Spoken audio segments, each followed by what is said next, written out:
Hello and welcome to another festive episode of Saved by the 90s. My name is Adam Patterson. With me today we've got a guy who watches Home Alone 3 every year on Christmas Eve, Mr. Ken Bakley. Hey, Ken. Hello. Which one? I feel like I asked this question last month. Which one is that? Home Alone 3 is just... It was the straight-to-video... I think it was straight-to-video? I'm pretty sure. Was Macaulay Culkin in that one, No. or was that when he left? He left. Okay. Yep. He was not in that. In fact, no one was in it. It was like completely separate. Nobody was in it at all, actually. There were no actors. There were no actors in it. I mean, I watch it every year on Christmas Eve, and I can assure you there are no actors. It's just like empty sets, and you have to use your imagination. It's just a blank piece of paper. This year, we're going to be doing another made-for-TV Christmas. This is our third year doing it? Fourth. Yeah. Is it the fourth year? 2018, 2019, 2020, and 2021. Wow. I thought we did like one Nope. in there. So every I year. think as soon as we did that one, we just had so much fun doing it. It's like we have to do this every year now. Yeah. This is our tradition. Yeah, and you'll find out, folks, that this year we may have outdone ourselves this year with the This lineup. might be actually the last year we do it. We might have to retire it. We might not be able to top this one. Well, it's so funny because I was looking for the titles for this year, and as I was kind of perusing, I was thinking to myself, I don't know if I'm gonna be able to find anything. Like, I'm gonna start running out of movies here. So I'm like, can anything beat Christmas Every Day or Christmas in Connecticut or the one with S Club 7 that we did last year? And yeah, so I was a little worried about this lineup, but as you will find out, it was a surprising Christmas miracle, I think, that occurred here. So Like, it's very... Listeners, just as an inside... Like, usually we try and, I think, just kind of save our reactions for the show. We don't really talk about it beforehand, just so we can kind of talk about our own reactions and kind of compare them to each other's reactions. We could not just not talk about it. We were, like... There is a movie that we're talking about this month where we were basically watching it at the same time, like, live texting our reactions to each other because we could not believe what was happening. it is completely bonkers. Completely bonkers in the best way possible. Like, watching that movie, like, my jaw was on the floor pretty much the whole time. I just couldn't believe what I was watching, but we'll get to that. That's a little teaser for what's coming up. So this year we're not doing any kind of script. I don't know if we did scripts for all of them before, but at any rate, I feel like for this, it's just so much better when it's unscripted. Yeah. So let's get into it. Let's do them in order in which they came out. So we're going to start off with A Christmas Romance. This is from This one quickly. It's boring. Yeah, this is from 1994. It's directed by Sheldon Larry. I have a synopsis here. A widowed mother with financial woes comes to the aid of a bill collector who crashes his car in a snowstorm. This one is the one that I have the least to say about, because it is just so dreadfully generic. I mean, like, what I just read, all you have to add is, and they fall in love, and that's the whole movie. And it's bad because I don't think they deserve to be in love with each other. Like, I don't feel like Gregory Harrison's character as Brian, I don't think he does enough to, like, not be a bad person. Like, No. There's not enough of an arc with his character to justify Olivia Newton-John, who is like this really wonderful, caring person. She's just a pure soul. There's not enough there to connect these two people. Like, no. She should not be in love with him at the end of this movie, but she, for whatever reason, she is. No, it's. I was realizing about 2/3 of the way through the movie, the character hadn't really changed his personality at all. they just sort of everyone just kind of started adapting to him, which does not seem like the right way to go about that. So at one point, he leaves and then comes back. And I think it's like the day before he leaves. So just to set the stage, he gets in a car accident. He's a bill collector. He's basically telling her that she's got to like sell her house or whatever, she's kicking him out. And he gets in a car accident and she takes him in and takes care of this guy. And like he has a little bit of a concussion or whatever, and eventually he gets out. There's a big snowstorm, so he gets snowed in. And he leaves, but not before telling the young daughter that her dad's dead, which and that was like the night before he left. Like that to me right there would be like a complete deal breaker, where he bends over to the little girl and goes, "Your daddy's not coming home. He's dead." And that's the end. And somehow Olivia Newton-John still falls in love with him. Because the movie doesn't care about that scene that much, really. It does not give it the weight that you'd think it would. No. Well, that was kind of the funny thing, is like she was just like, "Yeah, I know." So it's like, oh, okay. So you're all right. I would also like to mention that the version that I watched of this, I'm assuming it was the same version you watched, was on YouTube, and it was in 320p. So I literally could not make out anybody's face in this. It was just a blurry mess. Yeah, there's a couple different uploads of it on YouTube, which seems to be the only way you can find this movie. I don't think it's on any of the services, but yeah, they're all the same quality. Yeah, I think it's the same like rip or whatever. I did see it on Amazon. You can get it on DVD. It's like $20 or something like that. I'll tell you right now, this movie is not worth $20. I think that a low resolution YouTube rip is just about right for this movie. I have bought one DVD for this show. It was like when we did Angels in the Outfield, and it was actually slightly cheaper to buy a DVD than it was to rent it on Amazon. So I bought like a used DVD, and now I have a DVD I don't know what to do with. Yeah, I have a few of those laying around. I have Collision Course starring Jay Leno. Gave it to Ryan for Ryan watches a movie one time. It was Jay Leno and Pat Morita buddy cop movie. Check it out, Collision Course. I don't know if I was fully aware of that. I don't think I was either at the time, because I remember it was really hard. It was just impossible to find. I think I got it on eBay or something. But anyway, Christmas romance. It plays out exactly as you would expect. One of the daughters actually is Olivia Newton-John's real life daughter, and the two of them have been in like several movies together. Like aside from this and Sharknado 5. They were in a couple other movies together as well. So it seems like they have a nice little mother-daughter actor relationship going on. If anyone would like to watch Collision Course, I just looked it up on the Just Watch thing, and it is currently streaming on Spectrum On Demand. Ah, okay. Nice. So is that the right place for Collision Course to go? Honestly, Tubi is where I would think Collision Course should live. But we do have a couple movies this month that are on Tubi. Yeah. Tubi seems perfect for Collision Course.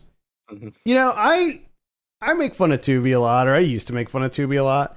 But if you're looking for like some weird, obscure movie where there's only like a VHS or DVD rip, check Tubi, because it's probably on there. It bails us out every Christmas episode. There are so many movies on Tubi, like very obscure movies on there. So just give it a shot. Give it a shot. It's like when I was a kid, we the cable package that we had, it had like a bunch of like the random cable channels as you kind of go up the lineup, and it had one where it was like, it wasn't one of the premium subscription film channels, but it was like one of their ones that I now realize they were just using to run movies that were really cheap to air. Oh yeah. So it was a bunch of like catalog titles, usually from like the late 80s. Mm-hmm. Mm-hmm. That feels like kind of what Tubi is Yeah. the market that Tubi has. Tubi's like one step up from just some generic streaming service where all they have is public domain movies. They have nothing but like Sherlock Holmes and Night of the Living Dead. Anyway, let's move on because there's nothing more to say about that one. It's so dreadfully generic, and I really can't recommend that one. But the good thing is that's the only one that I really had a major problem with and had a hard time getting through this month. It has all the trappings of like a generic nice movie. There's nothing terribly offensive about it, except that they really don't do enough to redeem the male lead in it. Nah, he's just a. Not only is he a jerk, but he's just like his personality is just so flat and there's no like color in his emotion in his personality. He's just a boring like business guy that just doesn't really deserve. Like all the characters in that film deserve to have a much better person in their lives than him. Yeah. He's just a jerk. All right, moving on. We have A Different Kind of Christmas. Now, this came out in 1996. I have a synopsis here. Okay. This is... all right, here we go. Although admitting, if confronted with the information that he is also known by the name Robert George, a man moves into the town of Greendale in June, purporting to be Santa Claus. Everything about him, which is Christmas every day, including having a reindeer in his yard, wearing recognizable red suit all the time, and outfitting his house with all the Christmas accoutrements, among which is a machine that blows snow bombs. That's sentence number 1. While some, especially his immediate neighbors, complain to the authorities, including to City Hall, for the continual disruption he is causing as Santa, he does bring much joy to just as many, some whom truly see him as a savior in their life. And the majority of the town's young people really do believe he is Santa, even initially skeptical 10-year-old Tommy Gates. Otherwise, how would Santa have known so much about him? Probably in preparation for his naughty nice list for Christmas. All of these issues, especially the latter, cause a problem for Elizabeth Gates, Tommy's single mother, the city attorney, and a mayoral candidate in the next election, many who see the mayor's chair as only the first stop for her in a long and successful political life in her community activism. The issue of Santa is on top of the delicate negotiations she is having with developer Alan Schaefer for the historic train station property, what she is able to negotiate, which will affect her political campaign. Reporter Frank Mallory, who usually covers the political beat largely on his own choice, in he long having tried to woo so far unsuccessfully, Elizabeth is assigned a more in-depth story about Santa. If Frank is unable to uncover the story, he will find that it goes deeper, especially for Elizabeth and by association Tommy, with what Elizabeth deciding to do in the matter, perhaps in needing a little faith in all that is Santa for the situation to turn out positively for all concerned. To all of our listeners, first of all, excellent work there. Because I knew when I saw that on that IMDb description, or when you saw it, or I think we saw it at the same time, basically. Whoever saw it first, whoever sent it to me, when I saw it, I thought, I can't wait to see that in the script for the month and get to see who reads it. But now that we don't have one and you read it anyway, I just thought, if I read it, I was just going to tack on the joke at the end. And to all of our listeners, at this point, please stop hitting the plus 30 seconds button on your podcatcher. I see. I didn't read it ahead of time, and I didn't realize that not only is it like 30 pages long, but it's also like riddled with errors, like grammatical errors. So yeah, it was tough. But shout outs to you did a really great job. Shout outs to Hugo who wrote that plot synopsis. One of the great postmodern writers of our time. Yeah, there you go. So, a different kind of Christmas. Ken, what were your initial impressions of this one?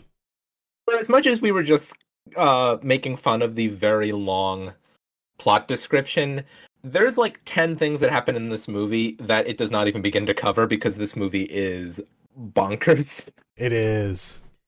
And evidently it's inspired by a true story, which... How much of this actually happened? Which, I don't know how much of this is inspired by a true story, but I'd like to dig into that a little bit, like find out. I am willing to believe that there was probably once some guy in some town who dressed up as Santa too often. That's what I'm thinking. Like that's what I'm thinking, is that there's like some, podunk town somewhere where there's a guy who just loves Christmas and dresses up like Santa all year and has his house decorated. Like, I bet that's the true story. I do not believe that his daughter tried to have him shut down in her capacity as city attorney, and that started a chain of events that ends with his grandson getting hit by a car. Yeah, which reminds me, car accidents are an ongoing theme in this month's show. Completely unintentionally, but there is a car accident in every single movie that we're discussing this month. So there you go. Christmas Drive safely this holiday season, listeners. Christmas theme is car accidents. So with varying degrees of death involved. The crazy thing is, like, when the kid gets hit by the car in this, like, I didn't think it was going to be that big of a deal, but he's like in a coma. Like, the kid almost dies. He looks so beat up. I'm just like, oh man. And I kind of wish that they would have just killed the kid off. The movie, just to see, just to throw a crazy wrench in the whole system. Movie did not have the guts to do it. No. Like most Christmas movies, this plays it tremendously safe. Which also, the crazy long synopsis says, if you remember all the way back to when I was reading it, the Santa, the guy who plays Santa, he kids are coming over to his house, and he's like talking to him and stuff like that. And Shelley Long's character, she's like, I don't want you going over that old man's house. And at first I'm like, wow, like, usually with these 90s Christmas movies, you don't see that kind of untrustworthiness or however skepticism with people or whatever. And you think, like, I was thinking, like, oh wow, like, she's thinking what everybody who's watching this movie now is probably thinking about this man, that it's a little creepy. Yes. But then you find out that that's not why she was telling her son to not go over there. It was because this guy's her dad. And it was weird because they like hid that fact from the audience for like way too long. Like, we didn't find out that this was her dad until, like, I don't know, halfway through the movie or something. And you're just like, what? Like, that's a bizarre twist. Because, once again, we can't stress the degree to which that plot description, and again, Adam, thank you for being the one among the two of us who read it.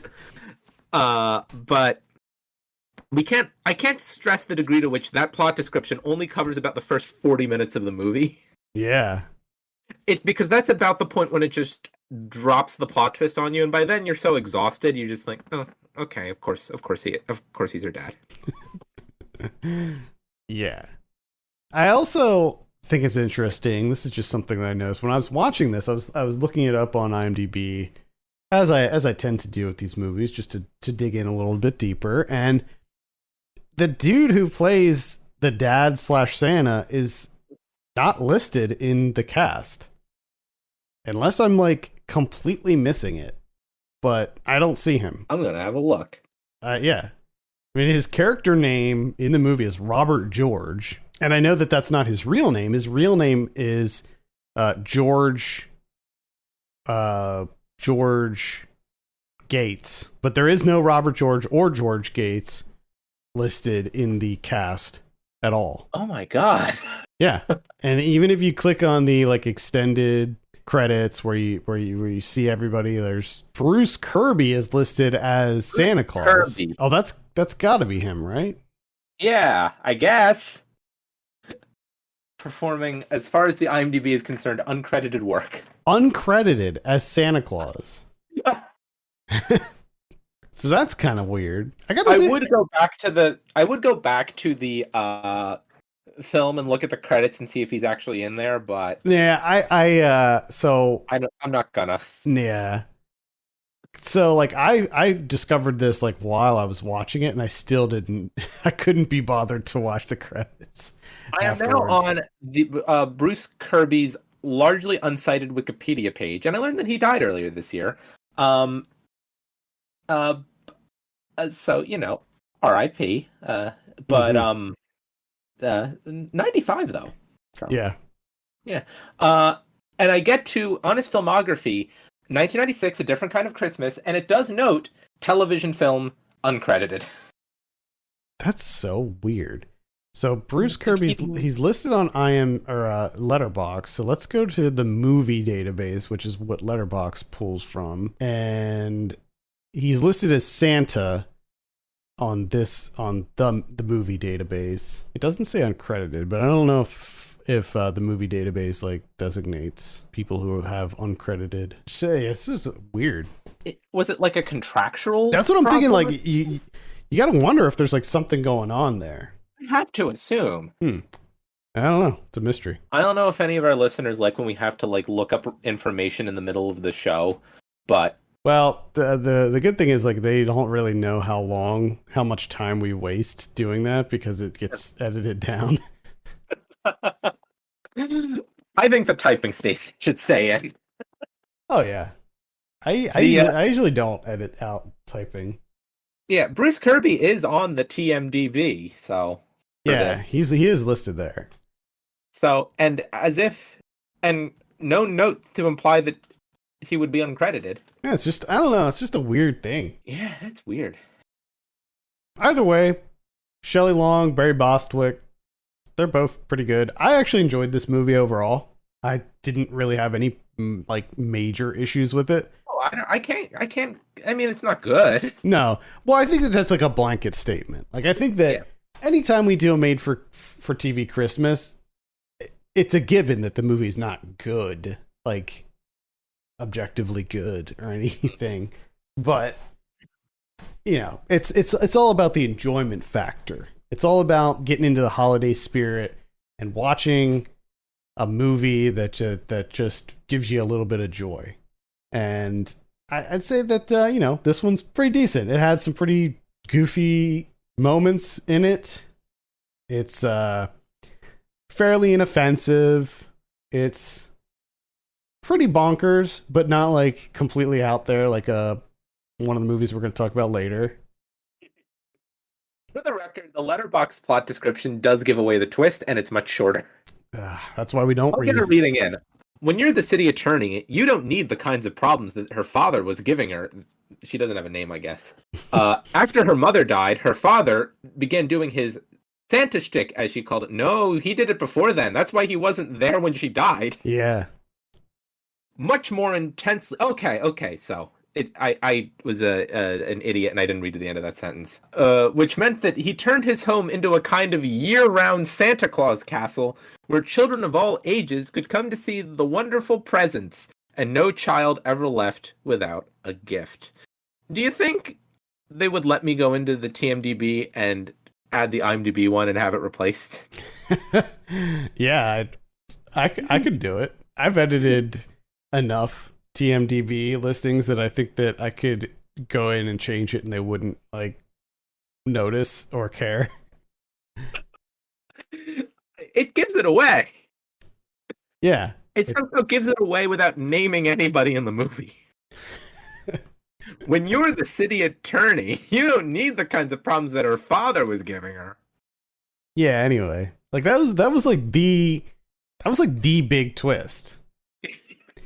If you don't have that twist, you don't really have a movie. So no, you need to go into this not knowing, which means no one listening to this podcast is allowed to watch this movie now. Well, I mean, honestly, if you don't go and watch this movie, you're not missing much. Honestly, what you have here is a fairly formulaic family Christmas movie, like most of them. You have Shelley Long, who is a workaholic. She's just day and night doing attorney stuff, working on her campaign, and she's gonna be mayor, and they act like mayor is going to be what unlocks her whole career. Yeah. How big is this town? Like, how much like political clout do you get from becoming mayor of it? It's I mean, Greendale, like, so let's just do a little let's do a little Google search here. So is Greendale, Wisconsin? So if it's Greendale, Wisconsin, you're looking at a population of 14,178. It's like a Milwaukee suburb. Yeah, that's in 2019. So, we got Greendale, Indiana here, 4,341 people. Let's assume that it's the Wisconsin one. I think it might be. I think they actually might say it at some point in the movie. And then finally, Greendale, Missouri, looks like an inner ring suburb of St. Louis, but a suburb that only has 651 people in it. Okay, so let's use the Wisconsin one as the one that it's in. So that's like 15,000 people. And probably back in 96, there weren't that many. I got the census data. It had about the same number of people, actually. Okay. So that's not that many. To run for mayor in a town that only has 15,000 people is like not that big of a deal at all. And meanwhile, she had like this campaign manager, and they're doing interviews and like cutting deals and like everybody, and like there's like this whole scene where they're like, well, she might become governor next, or maybe she'll go to the Senate. Yeah, and it felt like the whole movie felt like she was running for Senate already. Like the how strenuous it was, and all of the work involved in the meetings and all of that stuff. But whatever. I mean, honestly, they could have done away with the whole mayor thing and just had her be a workaholic, Yeah. Just get rid of that whole thing. I guess. Well, because I thought it was going to be like something where at the end of the movie she decides that she doesn't have to be mayor, that she, blah blah blah. But no, at the end it was like, no, she's like, I'm still running for mayor. No, I'm still doing it. Yeah. Maybe not as much maybe not running for as much as I am right now, but I'm still gonna do it. Yeah, and of course, like this movie's all about people learning from each other, and Shelley Long is mad at her dad for never being there, but here she is working nonstop, not being there for her son. So that's where you have the learning, the lessons. Yeah. People don't really learn much in this movie, though. No, not really. And then she like strikes up a love affair with Barry Bostwick as Frank Mallory, the reporter, which felt a little extraneous. Didn't really need that.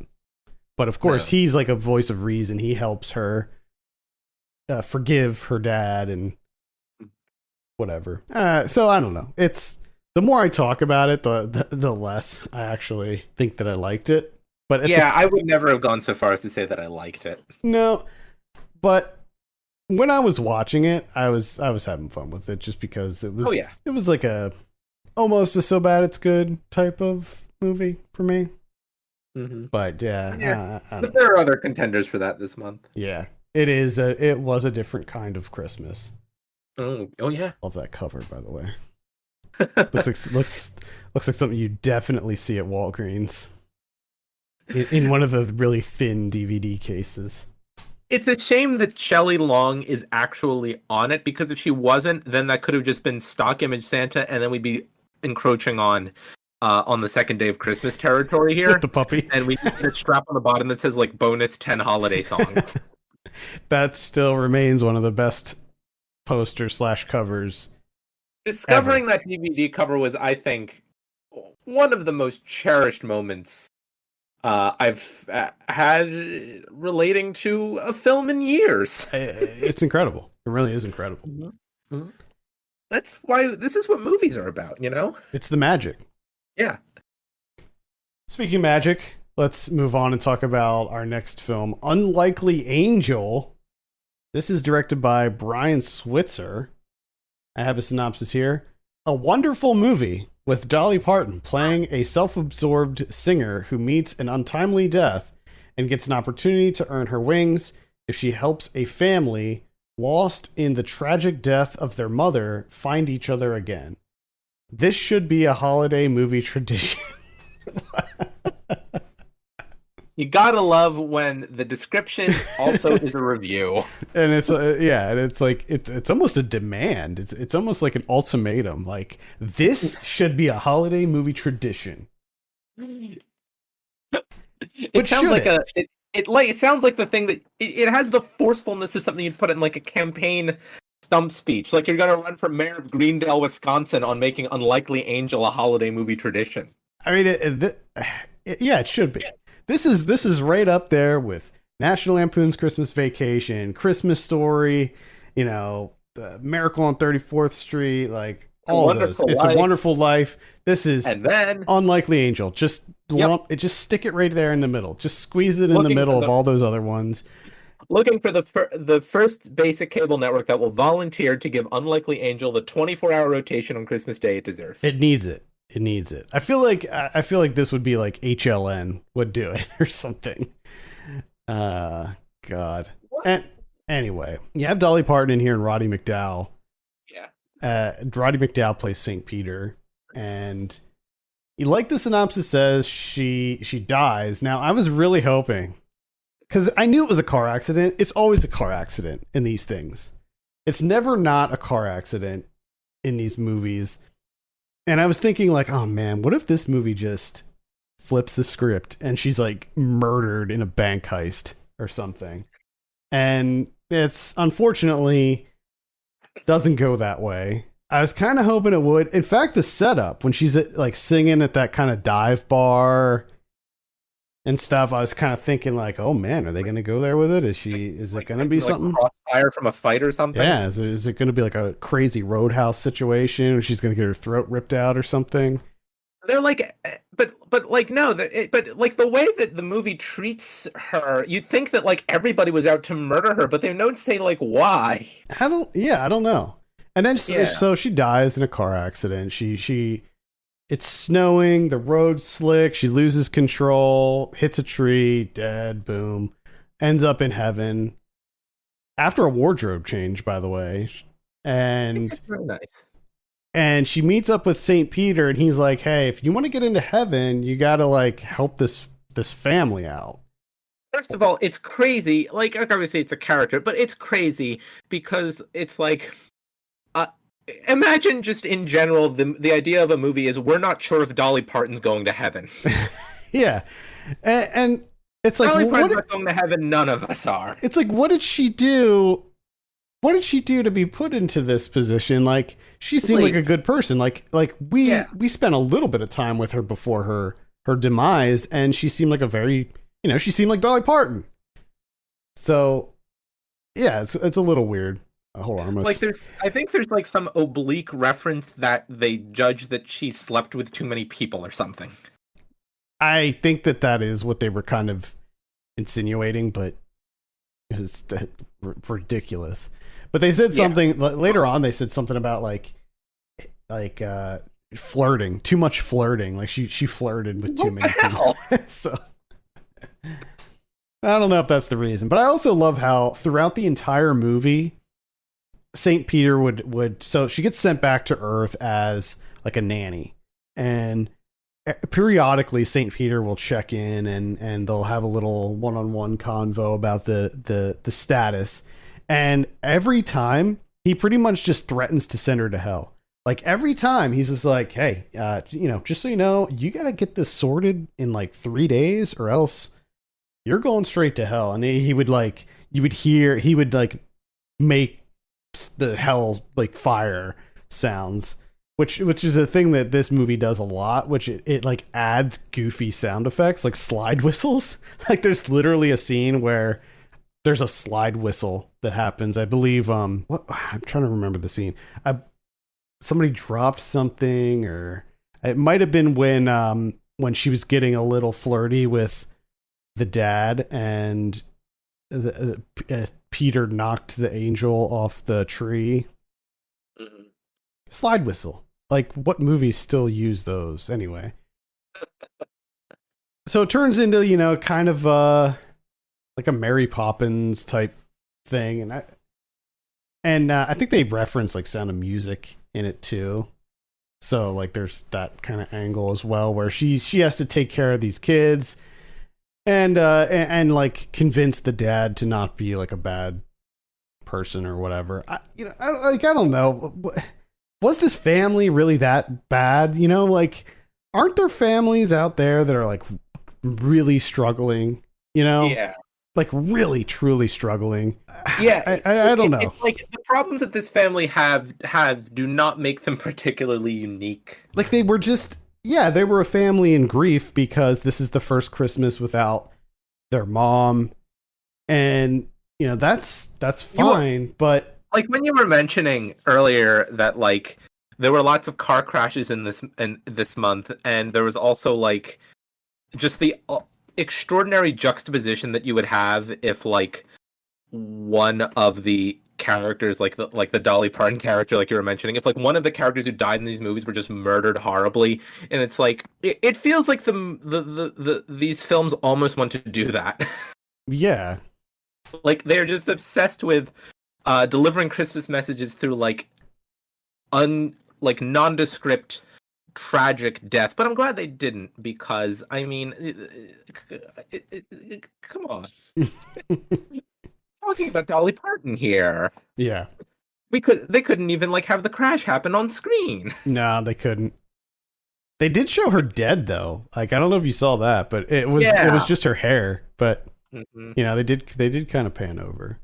Mm-hmm. There are several thinly veiled I wouldn't say criticisms, but like kind of winks to the camera about like her chest size and stuff, which I kind of figured that would happen. Mm-hmm. They weren't too egregious though. They were fine. They were slightly more subtle than what you might expect. Allison Mack is in this. She plays the older daughter. So, shout outs to her from prison. Okay, when you mentioned that to me, I realized that I wasn't actually following that story when it really happened. And so I caught up on it, and oh my god. It's wild, isn't it? She was second in command of that thing. Yeah. She's going to be in prison for the next 3 years, I think. She just went a couple months ago. I was not following that. Yeah, she just started serving her sentence. I mean, I feel bad for her. She clearly, like so many other people that are involved in cults, she probably got brainwashed. Have you ever watched the show? This is slightly off topic, but there's a show on HBO called How To with John Wilson. No, but I did see him come up when I was like doing my frantic 2 years late catch up Googling about the story, and all of it upset me very much, but I did see his name come up. Yeah. So first of all, big fan of John Wilson. I'd say he's a friend of the podcast. But he yeah, he has this show on HBO. In the latest episode, he revealed that he was in like this a cappella group, and it turned out to be like Nexium. Like it turned out to be run by that Keith Raniere guy, and they tried to recruit him into Nexium when he was in college. Oh. It's so wild. Wow. It's a really wild story. And he has tons of like not tons, but he shows like footage of when he was in the group and stuff, and like footage of Allison Mack and that Keith guy. So yeah, it's pretty crazy. Yeah. Great show, by the way. I highly recommend it. Anyway, getting back to this movie, you know, it's fine. Like I don't have a major problem with it, honestly. It's yeah, it's fine. Like, which is also what we're gonna say about the next movie, even if we might like talk about how strange it is, but it's also fine. It's like I'm not gonna, you know, like everybody else, you know, Dolly Parton's probably one of the only people left that we can all agree on in this country is great. We and she's a great presence here. It's pretty wonky but not like excessively so that it feels like it needs individual mention. On a comparative level, like if you just saw this, you would think it's pretty weird, but I think we just saw this sandwich between all the other weird ones. Yeah, it's weird. I think the thing that makes it slightly more weird is the fact that she like falls in love with the guy, and he seems to fall in love with her. So there's this like love triangle aspect of it too, which I think is a little. I think that's where it has me feeling like I don't know about all this. Yeah. I also don't even know that it's necessary to have her be an angel. Like, I'm not really sure. Like, I guess she does a couple, like, kind of angel-y things, but for the most part, I feel like you could just tell the story in this movie by, like, I don't know, her just wanting a fresh start and getting a job at this place or whatever, you know? Yeah. Mm-hmm. I just feel like the angel dynamic doesn't add much. Like it adds some urgency to it because of the time limit that she has, where she has to like fix this family. But at the same time, that's such a nebulous request. Like, yeah, you have like a week to do what? Like fix a family. What does that even mean? You know, like you want them to all be happy, or you need to like get the dad to fall in love with his coworker. Like what is it? What does it mean? Yeah, and when you consider that, like the movie implies that the Dolly Parton character is so like somehow loathsome that like it somehow wouldn't be entirely unexpected, like as you joked that she would just be like assassinated or something for reasons that we are never made privy to. It could be like, okay, maybe she just doesn't want to deal with all that anymore and she wants to try something different, and now she's like gets to make a connection with this nice family. But the whole condition of the movie is that like once she's done, she's gone and they're not going to remember anything that happened. Yeah. Seems strange. It is. It feels very kind of haphazard as far as the script, and I don't know. This is on Tubi though. Of course it is. So it seems like a perfect Tubi movie. Oh yeah. You can also rent it from the platforms. I wouldn't recommend doing that. I mean, if you can watch it on Tubi. I did get caught by that recently. I did recently rent a movie that I later realized was on a streaming service I had. I've done that. I hate it when I find that out. I do that with video games sometimes too. Like this was a few months ago. I bought a game for like $40 and then realized that it was on Game Pass, and I could have played it for free. Fortunately, with games these days, you can refund them. Mm-hmm. Anyway, yeah, Unlikely Angel. It's fine. I mean, if you're now, should this be a holiday tradition? No. Let's be real. No, it should not be. I can't imagine watching this every year. Can you imagine No. Just being like, oh, well, okay, well, it's December 20th. Time to watch Unlikely Angel. Holiday Angel. It's just, yeah. It's a wonderful movie. The IMDb says so. Well, God, that's such a great synopsis. Anyway, yeah, that's What does the Letterboxd one say? The Letterboxd one's just normal. We should put that one on there too. yeah. A country singer dies prematurely but cannot enter heaven until she performs a good deed back on earth. That's to the point. That's just, very basic. There's some good 90s kind of pop culture type stuff in this too, like the kid who's playing the video games. Yeah, it's okay. Yeah, no, there's some fun. There's a computer in it. Yeah. The one movie they what movie was that? Where he was playing Donkey Kong Country. Mm-hmm. It must have been. Was it this one? I don't think it was this one. It must have been. Anyway. I can't imagine what other one it would have been. All right. Any final thoughts on Unlikely Angel? Dolly Parton's great, just in general. I agree. Yeah, she's all I got. She's a national treasure. Yes. So check out Dolly Parton acting opposite sex cult member Allison Mack. Everything about this movie is so weird.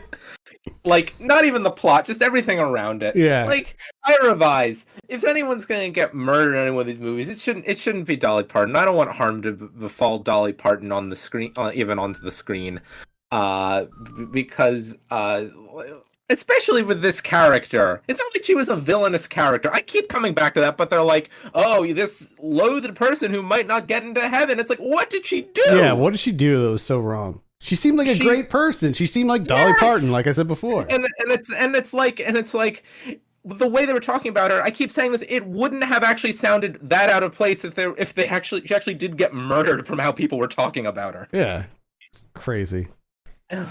Anyway, let's move on to our final and possibly craziest movie. Maybe the craziest movie that we've ever covered on this these holiday episodes. Maybe this podcast. Yeah, it might be actually. So we're talking about Holiday in Your Heart. This came out in 1997, December 14th, 1997 to be exact.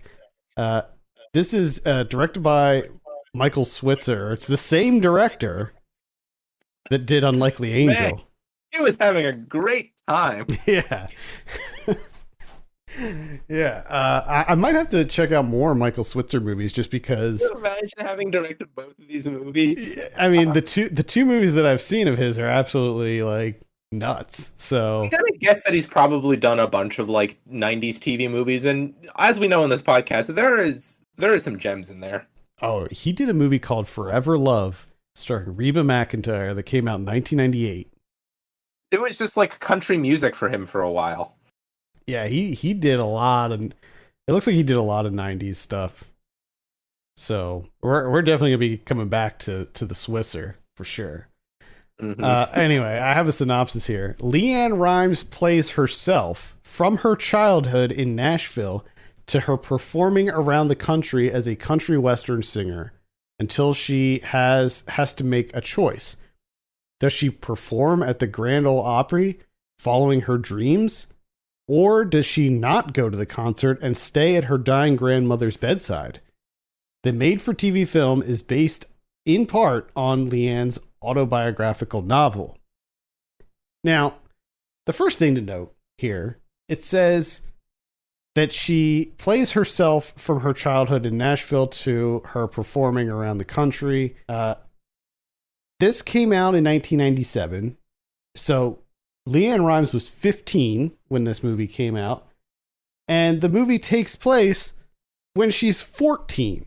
So this is a movie that is starring Leanne Rimes, about Leanne Rimes, that takes place 1 year before she made the movie about herself.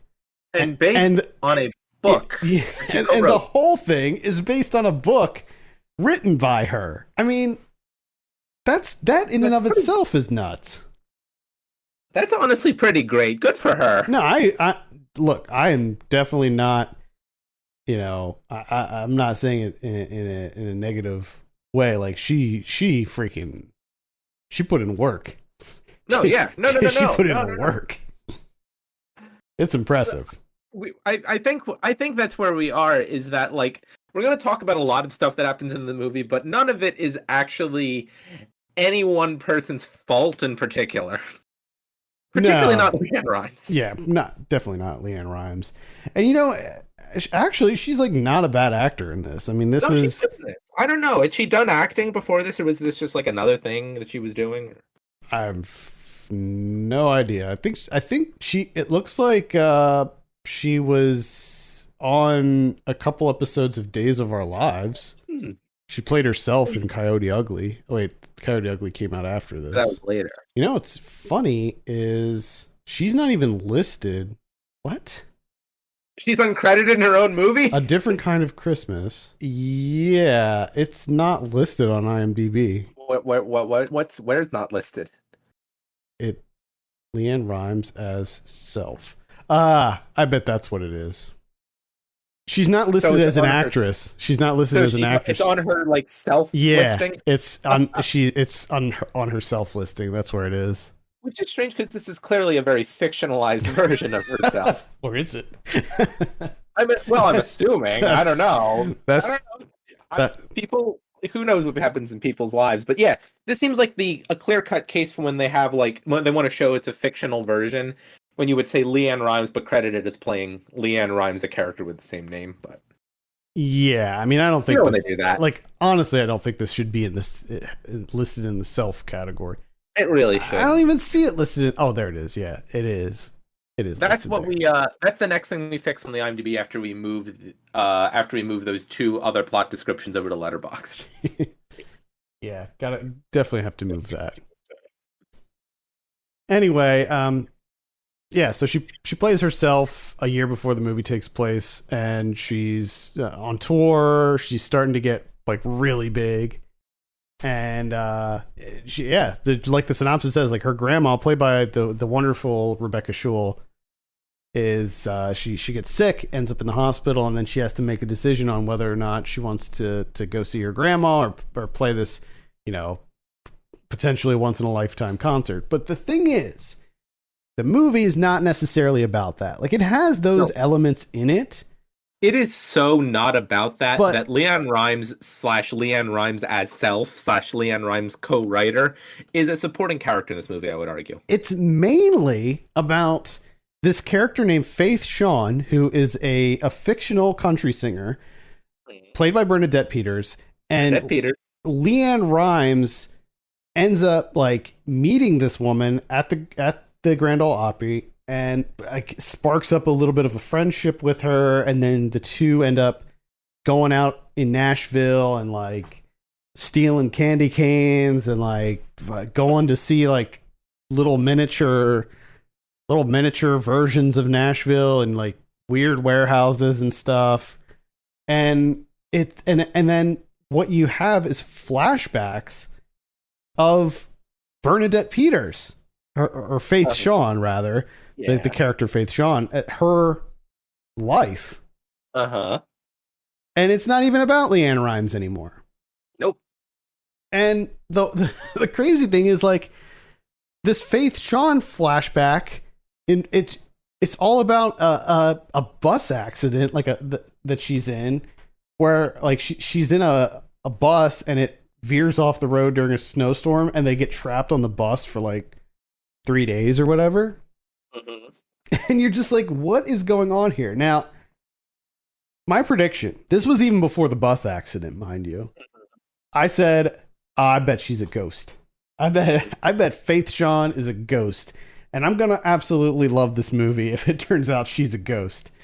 Because it would have made no sense. And the longer the movie went on, the less sense it made for her being a ghost. Because at one point, she reveals that she's diabetic and needs to take insulin, and like Leanne Rimes sees her in doing an insulin injection and thinks that it's like heroin or something, and the like stealing of the candy canes, and there's a couple other things where you're just like, okay, maybe she's not a ghost. Maybe I kind of misread that. But now, sure enough, you find out that she's a freaking ghost. Yeah. She's a diabetic ghost. And and that's not even the craziest thing. I mean, maybe that's the craziest thing, but there's some other really wild stuff in here. Yeah. Oh, yeah. First of all, I want to say about that plot twist. You were watching this movie. I had watched about half of it early in the day, and then something else happened, and I had to go away from it for a while. And then I came back to it while you were watching it because you started messaging me about it, and I was like, I think I'm about 7 minutes behind where you are. So, you give me that theory. I am completely convinced of it immediately because it makes too much sense. And then, 7 minutes from where above from where I am, you just start messaging me in all caps and it's happened, it's happened, and it was just a thrilling viewing experience. Yeah, discussing it with you. It was just this movie was an absolute freaking blast, and unfortunately, now that I kind of spoiled it, it's probably not going to be as exciting for anyone listening who goes and watches it, because we needed to share this with somebody. I just had to talk about it because it's so wild. And here's the other thing. So you have Faith Shawn telling this story. You're just like, what is going on here? I thought this movie was about the life of Leanne Rimes. Who is this person? And of course, I looked up Faith Shawn because I'm like, I never heard of Faith Shawn before. Who is this? And then I discovered it's a fictional character. And the story of the bus accident, first of all, when they get in the accident, there's two guys that get up and they go to the front of the bus and they try to open the door and they're like, well, the door's stuck. And then they all are just like, okay, well, I guess we just can't go anywhere. They didn't try the emergency exit. They didn't open any of the windows and try to crawl out. I feel like they just didn't try hard enough to get out of this bus. I feel like they could have gotten out of that bus. Bust open the windshield, Kick the windshield open. It wouldn't have been that hard. It wasn't It wasn't completely buried in snow or anything. So I feel, but anyway, so she finds out, as we know, she's diabetic, and we learned that something happened with her bag where she doesn't have her bag, she doesn't have her insulin, and she thinks she's going to die because she needs her insulin. And there's this blind man that she helped earlier in the evening get on the bus. And it turns out, this blind man is also a diabetic. And it actually is what took his eyesight. And this blind man gives her some insulin. And the next morning, she wakes up and the guy's dead. And it turns out that he gave her his last shot of insulin and he went into a diabetic coma and passed away. That's not the twist. That's not the big reveal. The big reveal here is that was her dad and she didn't know it. So the recurring themes this month are untimely deaths, car accidents, and secret dad reveals. Yep. Secret dad drops. It was, and you're just like, what? What? Again, what is this? Why? Similarly with the secret dad reveal in A Different Kind of Christmas, which is a terrible title for that movie. It happens after so much else has happened that you're like, okay, sure, whatever. That's her dad. At first I was a little bit bummed because I was like, oh, that's going to be the twist, because obviously this occurs before it's revealed that she's a ghost.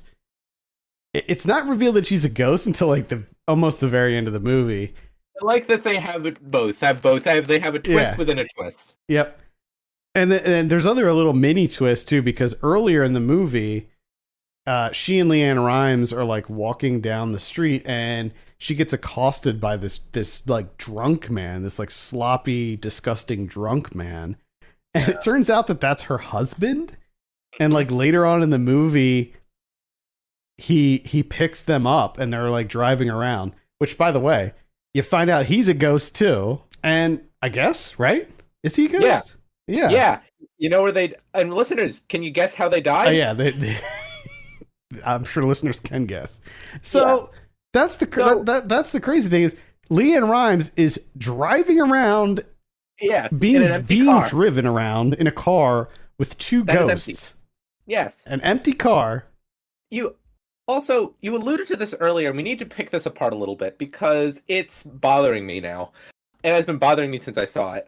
The stealing candy canes thing. There's a scene in the movie where like Leanne Rhymes and Faith Shawn are walking down the street, and they see like someone standing outside of a store who's like handing out candy canes, and like Bernadette Peters' character just picks up a bunch of the candy canes out of the cup instead of the one they're handing out, and they walk on, and they just keep walking by, and so that means that the person handing out the candy canes is a ghost too.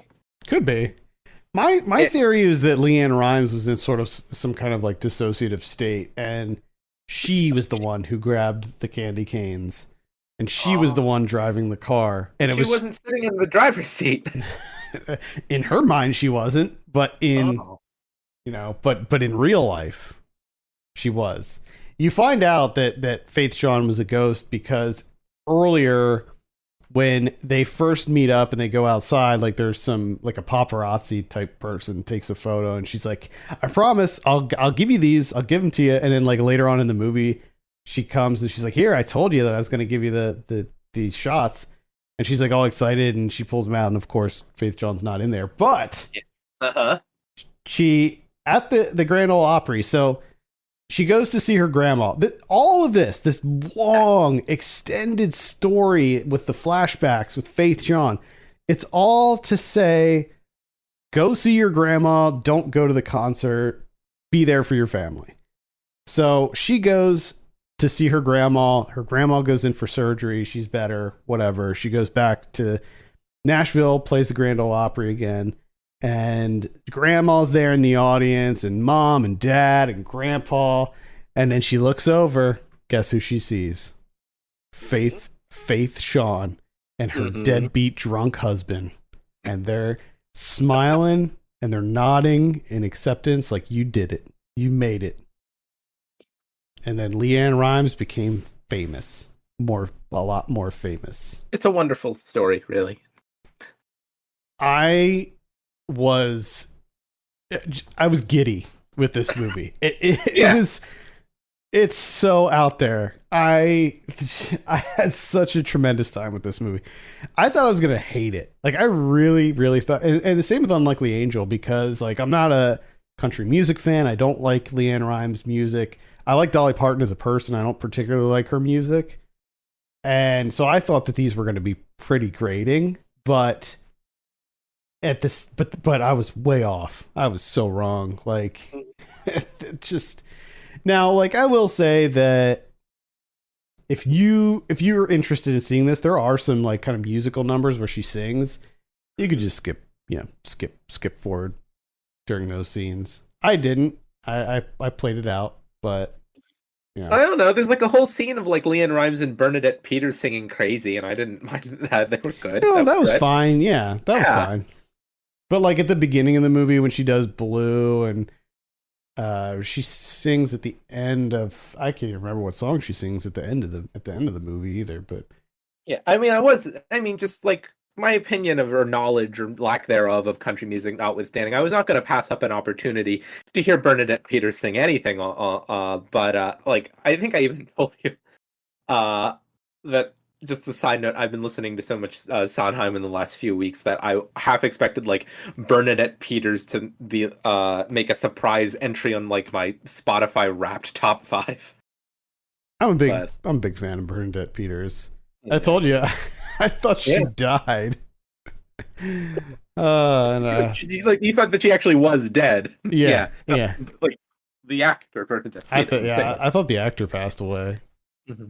But I was glad to find out that she didn't. No. Anyway, so yeah, ended it off really strong. I highly recommend checking this movie out because it is just it's absolutely insane. Like it's just none of it makes any sense. And the funny thing is, like, you know, it's supposed to be about Leanne Rhymes, and like it's called, I think the subtitle is The Leanne Rhymes Story, And That's a crazy subtitle for this movie. yeah, it's like there's ghosts and like I also don't feel like I actually learned who Leanne Rimes was at all. Like I don't feel like I have the main character. like I didn't know a lot about Leanne Rimes going into this. I was familiar with I was familiar with some of her songs. Like back during this time, she was huge. I mean, she was like one of the biggest stars out there when this came out. So, I knew a little bit about her, but after this movie, I don't feel like I knew anything more about her. Yeah, if anything, I feel like I know less. Yeah. I have more questions about her. Like, did you really see, like, was that ghost really showing you around Nashville? Like, what of, I want to know what of this was true. Like, was her grandma really sick? This is someone's actual life, Adam. Like, I just, there's just so many questions. Like, this is a movie that I admire in the sense that, like, it doesn't care what you think. It just goes for it. I mean, like, so many movies now, there's so many movies. They don't take risks. They want to be dour and serious and self-important, and none of them want to feature this many ghosts stealing candy canes from other ghosts. if in fact they are both ghosts, I don't know. I don't know. Part of me wants to read this book and find out what's going on. Like, is the book the same? Is it a novel, or is this like her saying what she says happened in her life? What is the name of? All right, I'm on Amazon right now. What is the name of the book? Because I see a movie or a book called Dream Come True, the Leanne Rimes story, which came out in 1995. It has to be that. Her being like 13. This is the first 13 years of her life. So it has to be that, right? I would assume. It's not written by her though. It's written by Joe Scamato. Dream Come True, the Leanne Rimes story. The dazzling rise of a young country star. There is a book called Holiday in Your Heart, and it's written by Leanne Rimes and Tom Carter. You could buy a copy used for 25 cents. I guess it was a big run, I guess. It's like hardcover. You can get it. Yeah, you can get it new for $5 because they ran a lot of copies, and it's also 24 years old, so they're not asking list price. Okay. Would it be worth buying it to get your answers? That's what I want to know. I mean, like, how? Okay, I'm reading the synopsis here. It does seem like it, but it's a novel, and the name of the main character is different. Anna Lee. Yes. So I guess she just based that character off of herself. Mm-hmm. It's short. It's 128 pages. It might be worth the read. Yeah, 128 pages. Huh. I mean, I'm seeing the number one, the top review on here from Helen Hughes. Not a happy camper. 1 star. No, I was not happy and sent it back. I ordered a DVD and I received a book. I was very displeased with this purchase. First time I was unhappy with something I bought. Returned it and got my money back. She got her money back. That's hilarious. I mean, most of these are like pretty good. Morbid and depressing. One of them's another 1 star says morbid and depressing. It revolves around bad times and death. Not to mention the story idea is completely unoriginal. Is it? I don't know. I mean, the movie does some crazy stuff. Like, I haven't seen too many diabetic ghosts before. I'm fascinated by this review from Simply Me. Good story. The ghostwriter, Tom Carter, was a friend of mine. Anything he writes is always good. So is Tom Carter dead, or are they not friends anymore? Was a friend of... They had a falling out. I like that they're still happy for his success. Tom Carter, author. Now we're going down the Tom Carter rabbit hole here. Officialtomcarter.com. He's written more autobiographies for country music stars than any other author in the world. Is that a really big market? I guess so. Is he allowed to like? Is that a statement you can prove? Yeah, like is he allowed to like disclose that he ghost wrote certain? I mean, I guess some stuff. Nashville, Music and Murder. I'm trying to find out if what was. He did write. He wrote some big. He did write some biggies here. Reba McEntire, Merle Haggard, George Jones, Glenn Campbell. Now, like all of these are crediting him. Yeah, like a with credit. Yeah. Tammy Wynette. Oh, there's Holiday in Your Heart. Brittany and Lynn Spears. Brittany and Lynn Spears, A Mother's Gift. Interesting. Huh. This is like a fictional story too. Yeah. So he wait, is this like I'm trying to see if this is like a normal thing where he like just teamed up with country singers to write fiction novels?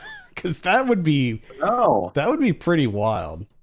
The Virgin Cure. Like, I can't remember. Like, what? Like, Lynn Spears, Britney Spears' mother, didn't she like come up a bit during that whole thing with the conservatorship too? Like, I know it was mostly about the father, but I feel like she said that Britney said that it was her mom's idea. Yeah, like the whole thing was her mom's idea. Yeah. Oof.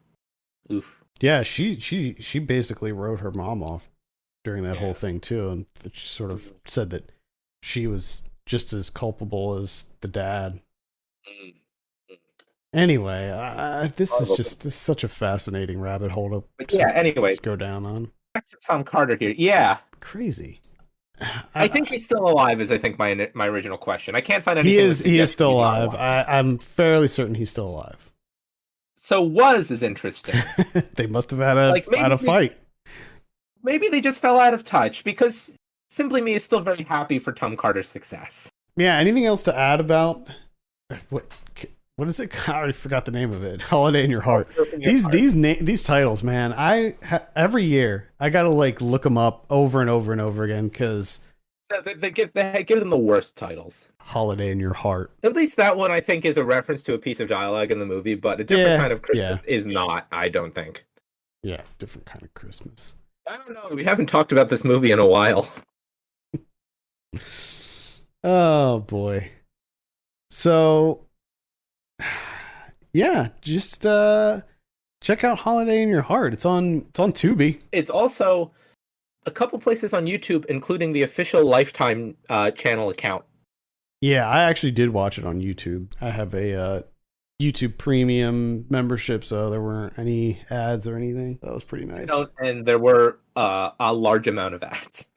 Well, quick hack here. If you have like an ad blocker on your browser, it'll block the Tubi ads, so you can watch all the movies on your browser commercial free. Because the Tubi ads are pretty egregious.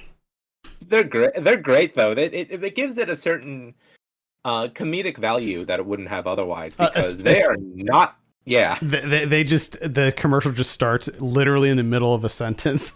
Yep. I mean that's the great thing about Tubi, man, is that they just like they must go to like yard sales and buy rights to movies at like yard sales and then just dump them on their service. That's what I feel like they do. There's no care in it. They do not care whatsoever. Like, what was it? Kevin wanted to watch a movie that was on Tubi, and it was a South Korean movie, and it had no subtitles.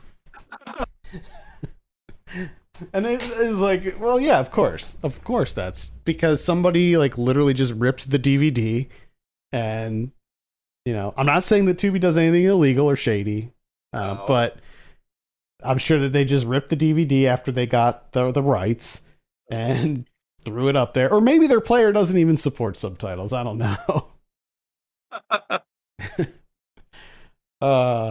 Tubi. I feel like I talk about it so much between this podcast and the other podcast that I do. I mean, for this podcast, it has that cornerstone on a particular kind of movie from this era that makes it, I think, maybe our first. We've talked about people that have come up enough that we call them our honorary co-host. Maybe Tubi is our first non-human honorary co-host. Yeah, I mean, like when I'm looking for 90s movies, like obscure 90s movies, that's like the first place I'm going is Tubi. Especially if I'm looking for some like weird random straight to video erotic thriller or something. Like Tubi's where it's at. Do you think they'll sponsor us? I don't know, maybe. Tubi. Could we do some direct to Tubi exclusive content? I would love to. Anything else to add before we close it out this month? I did not know when we went in to record this episode even, or, I mean, maybe you got a little bit of a hint of what it might be. I don't know we would be talking about so much violent death. This there were a lot of surprises. I wasn't ready for... Yeah, there's a lot of deaths in car crashes, deaths from other kinds of accidents. It seems to be a form of violent death that is still acceptable for a holiday film. Yeah, and I mean, like, widows, widowers, like, there's a lot of death in this holiday season. There's also the quite upsetting, if you think about it. Well, you don't even have to think about it; it just is on its face. The upsetting described death of the Shelley Long character's mother in A Different Kind of Christmas, who died alone in the hospital because her husband was too busy being Santa on a different floor. Yeah. Which brutal. Isn't... Yeah, no, that's upsetting. That actually bothered me to hear about it, because they're like, he just wants to spread the Christmas spirit to people or something. I was like, no. This implies there's something very wrong here. Like that's what made me think. Yeah, I mean, like there's mental illness at play. There's something not right here, and I think even the degree to which like the movie does a fairly reasonable job at like not trying to pick sides between the two characters. But like, yeah, that's highly bad. Yeah. Yep.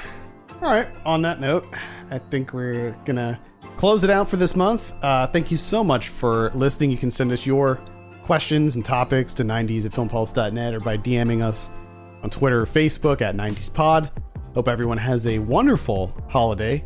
Until next month, for Ken Bakley, my name's Adam Patterson. This has been Saved by the 90s. Bye, everyone.